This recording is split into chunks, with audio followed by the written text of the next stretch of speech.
Assalamualaikum warahmatullahi wabarakatuh. Halo semuanya, saya Arifa dengan NIM C0E023022.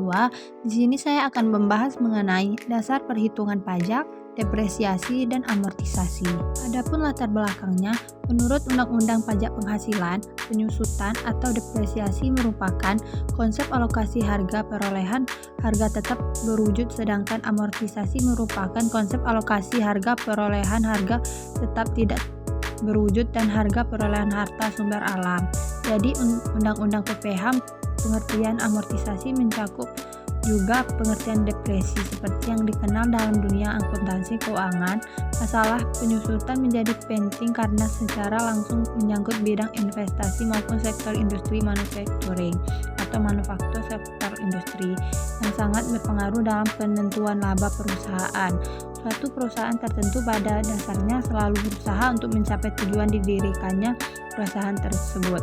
Untuk menunjang tercapainya tujuan itu, setiap perusahaan mempunyai aktiva atau harta aset tertentu guna memperlancar kegiatan dalam perusahaan. Aset tetap biasanya memiliki masa pemakaian lebih dari 1 tahun. Nah, adapun yang dimaksud dengan dasar pengenaan pajak atau DPP adalah jumlah harga jual, penggantian, nilai impor, nilai ekspor, atau nilai lain yang dipakai sebagai dasar untuk menghitung pajak yang terhutang. Pajak yang terhutang itu baik PPN atau PPH pasal 21, PPH pasal 22, PPH pasal 23, dan PPH pasal 15. Adapun yang dimaksud dengan dasar pengenaan pajak pertambahan nilai atau DPP PPN adalah nilai yang digunakan sebagai acuan untuk menghitung pajak terhutang atas penyerahan barang kena pajak atau BKP atau pemanfaatan jasa kena pajak atau JKP. DPP PPN ditetapkan berdasarkan peraturan perpajakan yang berlaku di Indonesia, khususnya dalam Undang-Undang Pajak Pertambahan Nilai atau Undang-Undang PPN. Nah, adapun biaya yang dapat dan tidak dapat dikurangkan dari penghasilan bruto, menurut Undang-Undang PPH terdapat 2 jenis biaya atau pengeluaran. Yang pertama, menurut Undang-Undang PPH terdapat 2 jenis biaya atau pengeluaran. Yang kedua, biaya yang tidak dapat atau tidak boleh dikurangkan dari penghasilan bruto. Nah, adapun biaya-biaya yang dapat dikurangkan dari penghasilan bruto, yang pertama biaya untuk mendapatkan, menagih, dan memelihara penghasilan, termasuk biaya pembelian bahan, upah, gaji, honor, dan sebagainya, kecuali pajak penghasilan. Yang kedua, penyusutan atau amortisasi yang mempunyai masa manfaat lebih dari 1 tahun. Yang ketiga, kerugian karena penjualan atau pengalihan harta dalam perusahaan untuk mendapatkan, menagih, dan memelihara penghasilan. Nah, yang keempat, iuran kepada dana pensiun yang pendiriannya disahkan Menteri Keuangan.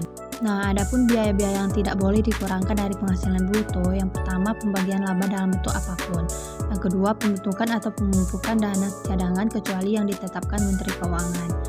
Yang ketiga, sanksi administrasi berupa bunga, denda yang berkenaan dengan pelaksanaan perundangan di bidang perpajakan. Yang keempat, pembentukan atau pemumpukan dana cadangan kecuali yang ditetapkan Menteri Keuangan. Nah, adapun perubahan dalam Undang-Undang Perpajakan, pertama ketentuan umum dan tata cara perpajakan Undang-Undang Nomor 16 Tahun 2000 berubah menjadi Undang-Undang Nomor 28 Tahun 2007. Yang kedua, pajak penghasilan Undang-Undang Nomor 17 Tahun 2000 berubah menjadi Undang-Undang Nomor 36 Tahun 2008. Yang ketiga, PPN dan PPNBM Undang-Undang Nomor 11 Tahun 1994 berubah menjadi Undang-Undang Nomor 42 Tahun 2009. Yang keempat, penagihan dengan surat paksa Undang-Undang Nomor 19 Tahun 1997 berubah menjadi Undang-Undang Nomor 19 Tahun 2000. Yang kelima, PBB Undang-Undang Nomor 12 Tahun 1985 berubah menjadi Undang-Undang Nomor 28 Tahun 2009. Nah, adapun macam-macam depresiasi, yang pertama metode beban menurun atau double declining method. Yang kedua, metode aktivitas atau unit penggunaan atau produksi. Yang ketiga, metode depresiasi khusus. Yang keempat, metode garis lurus atau straight line method. Yang kelima, metode saldo menurun ganda. Yang keenam, metode unit produksi. Nah, adapun pengertian amortisasi, amortisasi adalah suatu proses pelunasan utang yang dilakukan dengan jangka waktu ataupun periode tertentu dan juga dikerjakan secara bertahap. Contoh sederhana dari pembayaran amortisasi ini adalah pembayaran tagihan bulanan pada kredit kendaraan, pinjaman kartu kredit, pinjaman KPR, dan lain-lain. Nah, adapun kesimpulannya, dasar pengenaan pajak pertambahan nilai adalah jumlah harga jual, penggantian, nilai impor, nilai ekspor, atau nilai lain yang ditetapkan dengan keputusan Menteri Keuangan yang dipakai sebagai dasar untuk menghitung pajak yang terutang. Jadi nilai dasar yang digunakan untuk menghitung pajak terutang seperti PPN, PPh pasal 22, PPh pasal 23, dan PPh pasal 4 ayat 2 disebut DPP.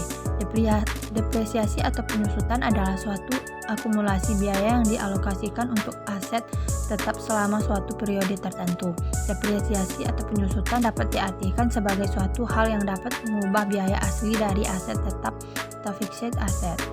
Amortisasi atas pengeluaran untuk memperoleh harta tak berwujud dan pengeluaran lainnya termasuk biaya perpanjangan hak guna bangunan, hak guna usaha, hak pakai, dan muhibah atau goodwill yang mempunyai masa manfaat lebih dari 1 tahun yang dipergunakan untuk mendapatkan, menagih, dan memelihara penghasilan dilakukan dalam bagian-bagian yang sama besar atau dalam bagian-bagian yang menurun selama masa manfaat.